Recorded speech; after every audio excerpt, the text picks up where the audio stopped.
Good morning everyone, welcome to my another new mini blog. সকাল থেকে বাইরে পড়ছিল যে প্রচণ্ড পরিমাণে বৃষ্টি, আর আমি এদিকে ঘরেই ছিলাম। ভাবছিলাম কী করবো, তারপর ভাবলাম না গিটারটা নিয়ে বসে একটু প্র্যাকটিস করি। আর আমি গেছে এখন বাইরে আছি, বাইরে ভয়েস ওভার করছি, তো তোমরা সেইগুলোকে ইগনোর করো। আর এইদিকে গিটার নিয়ে বসলাম আর গান তুলছিলাম। তোমরা গাইস ইনস্টাগ্রামে ফেসবুকে ফলো করে নিতে পারো, আমার ডিসক্রিপশন বক্সে লিঙ্ক আছে, তো সেখান থেকে ফলো করে নাও। দিয়ে গানগুলো এখানে গেছে আমি আপলোড করি। আর তারপর গেছে বিকালবেলায় গেছিলাম আমাদের দুর্গাপুরের চতুরঙ্গ মাঠে, আজকে দেব এসেছিলো, তো দেবদাকে দেখতে গেছিলাম। তো এইদিকে দেবদারা এখন গ্যাস চলে যাচ্ছে।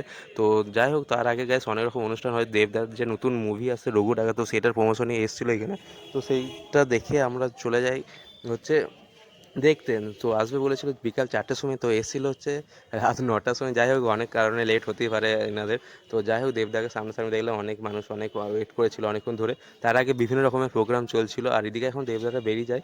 তো সামনাসামনি দেখলাম অনেকক্ষণ, ভালোই লাগলো দেখতে। আর এইদিকে রঘু ডাকাতের ফুল টিম এসেছিলো দুর্গাপুরে।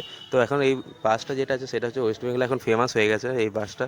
তো সব জায়গাতেই এই বাসটা ঘুরছে, আর এদিকে এখন বেরিয়ে যায়, অনেক পুলিশ প্রশাসন ছিল। তো ভাই দেখা হচ্ছে পরবর্তী ভিডিওতে। তোমরা সবাই চ্যানেলকে সাবস্ক্রাইব করে নিও। তো টাটা।